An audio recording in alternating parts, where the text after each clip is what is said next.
Hello everyone and welcome back to another fresh cast by the Cookie Maker. Today I am Cookie Maker and we are going to be following along with 4K's Gerbil, who has been really kind and provided us with an excellent ZvP comprehensive guide. So today is just going to be a replay from his replay pack that shows several of the key things that he does in the ZvP matchup to really make the Protoss matchup super easy for him and soon for you as well. So, one of the big things that he mentioned in his guide, we're going to speed this up just a little bit until we get to a bit more of the action, is that he always wants to trade really cost efficiently with the Protoss, and long before the Protoss can get a maxed out 200 damage. Because if it gets to the 200 stage, it's no longer a game of who can macro better, who can micro better. The Protoss is going to roll you over. So what he does is he comes out with really good attacks in the mid and late game that are intended to trade cost efficiently with a Protoss army and take down the gas heavy units while retaining his gas heavy units, as well as swapping out his army supply for more heavy gas intensive units such as, you know, broodlords, infestors, that sort of thing. So what he likes to do is build up a nice big roach link composition. At least in this situation, this is what we're going to see. And then, again, always trade cost efficiently with the Protoss. So as we see, Taro is going to go for a really nasty little pylon block here. Not too fun, but of course, you know, Gerbil did go for the initial spawning pool just to make sure that he can throw this hatch down perfectly whenever he wants. Probably about 21 supply there as well. We can see to Taro's base, he looks like he's going for a bit of a one gate so far. No intent maybe to throw down more gates. We'll have to see how it goes, but as of yet, no scouting information from any drones or overlords.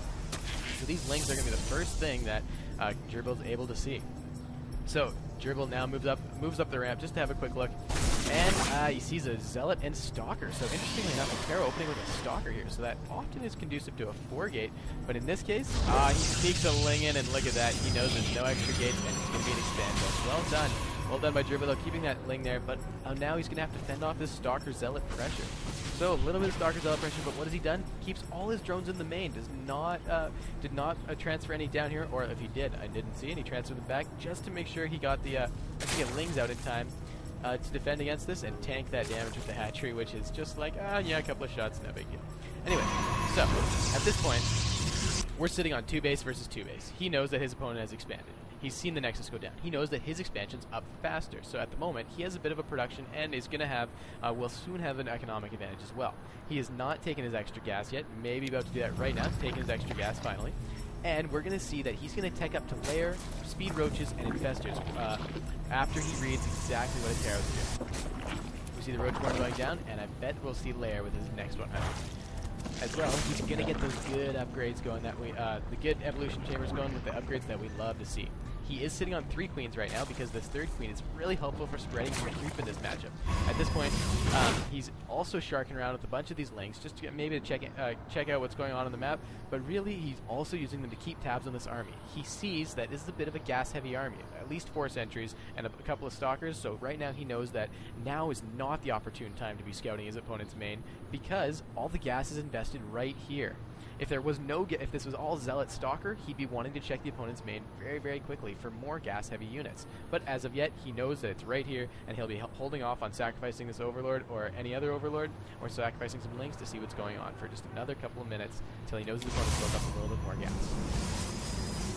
So we see Taro knows he's in a really good situation, getting that evolution chamber up and morphing that lair. We'll see roach speed coming out of him really good, and he's poking it with those lings again.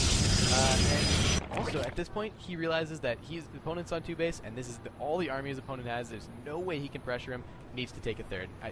Spends his good money, throwing his down on the 3rd, and is banking up a little bit of gas. Probably going to throw it down on these upgrades, or we'll see what he likes to do with it next. And just as he says that, immediately goes into +1 range attack.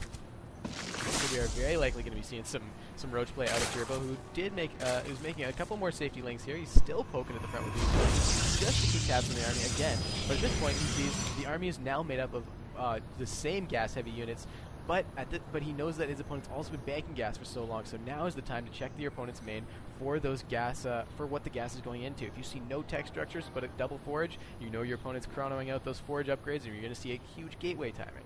But as it is, the Robo facility is down. So let's see what happens when Gerbil scouts that with this Overseer he's morphing at.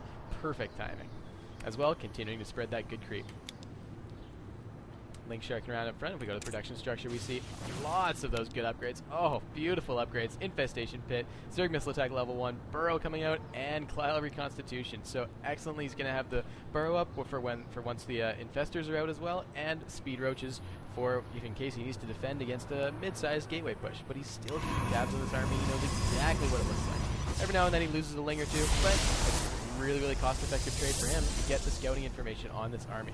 He knows his opponent cannot have a third up yet. He's not has a little too expensive, but look at that. Opponent was moving up to the third, so possibly to take it. He's going to want to send a ling around to check, and in comes the Overseer. Right now, Atero knows that he knows that his opponent is probably bringing out an Observer here, and going to go straight into Colossus. He's sitting on 2 bases, going into Colossus, and looking to take a third.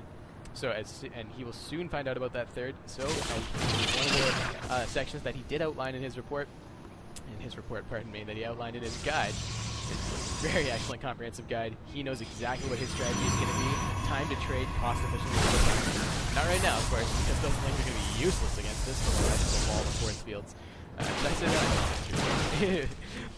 But of course, he now has his third up and running, getting those 2 gases immediately because he wants to start getting the gas-heavy units as well as his opponent does, but he wants to get them faster and he wants to trade effectively with them. Now, we see that he has gotten some roaches. He's been banking roaches this whole time while poking around with those lings just to check what's going on. His opponent is now going to scout him with some more hallucinated Phoenix, but the infestation pit is up, and he immediately researched that pathogen gland upgrade. It is done already because he knows that you need to have that pathogen gland upgrade done before making any infestors at all if you want that energy the energy to not take ages to accumulate. It's really helpful because that pathogen gland upgrade allows infestors to immediately cast combos as soon as they're out on the map rather than having to wait.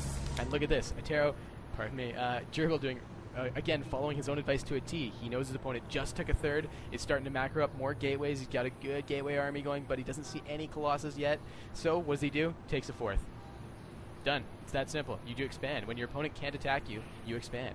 So now he's got roaches, he's got lings, and his supply is in a decent lead right now, decent supply lead, but at this point he knows that if he lets his opponent follow him as he hits the 200 max point, it's going to be bad news for Gerbil, so he wants to look to trade. Infestors are out on the map, and he knows if he can keep them alive but spend their energy, he's doing really good trades because energy's free, but the infestors are not.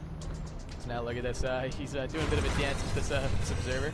He is in fact going to scout it and fungal it to make sure it goes down, and now it's time for a bit of a little timing attack from our Zerg player, who is, at this point, if we look at the units tab, 69 drones. So he's done a really good job droning up. He's sitting on 6 gas, fully saturated 3 bases, and we'll see that as soon as this base comes up, he immediately throws down these two Vespian the extractors on the geysers just to get that gas up as well, and he'll start transferring drones, of course, from his main.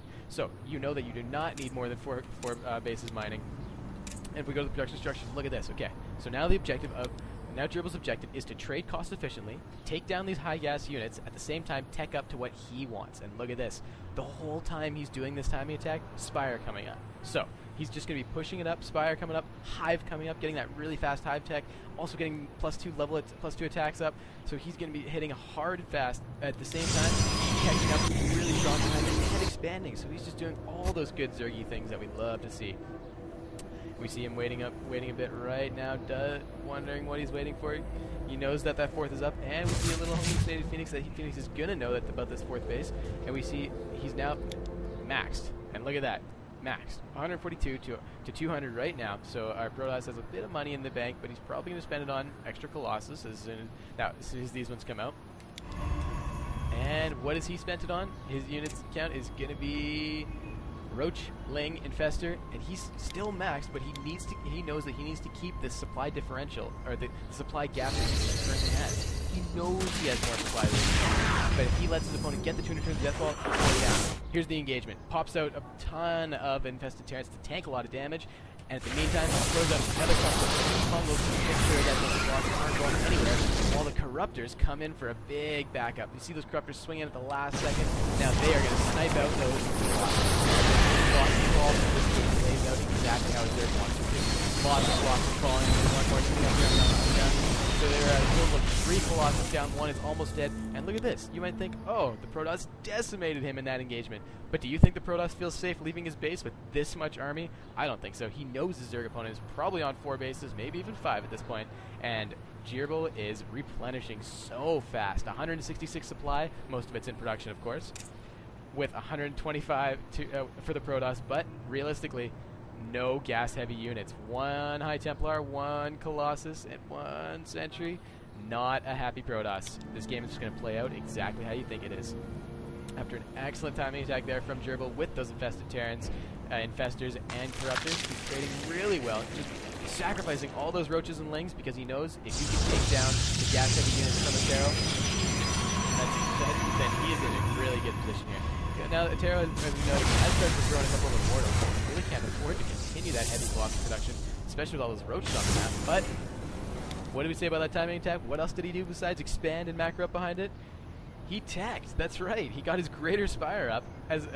Remember getting that Hive up? He also got the Greater Spire up as soon as he could, and now he has 2 Broodlords with which he can see Protoss army, and Atero immediately forced to pull back. Holy crap, there's Broods on the field already. What am I doing? 17 minutes through. This guy is nuts. And it's an excellent trade from Gerbil again. He's going to trade really cost effectively. Again, taking down all of those Colossus. Now these lovely Corruptors just go, there's an Immortal over here with 11 kills, like, oh, I'm tired, I don't want to fight anymore. But this Immortal also with 11 kills is like, aha, I tie, we tie. There it is, boom. They did a little field goal sign there. I love this one. Circles around here. Field goal, it's good. Anyways, here we go, coming out from another timing attack, coming out from Gerbil, who has all these Corruptors just watching the battle again. But the good bungles and the brilliant energy, and oh my god, these Infestors. I think he's had these 6 Infestors the whole game. That's so helpful. He's big storm there.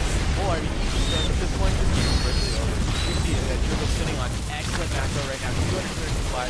And if we look at his 5th base, not even mining. Doesn't even need to mine. Just wanted the gas. Again, one of those things he said in his guide is excellent. Snipes down the gold base very, very easily, and at this point, it is really over. Decides to more go back to Broodlord for MCs. That's Spanking Gaggles for anyone who doesn't know. And he's just going to push in here and end this game. Well, everyone, this has been another cast by the Cookie Maker, and I hope you have a fun time watching. Please check out the other videos that are accompanying guides around.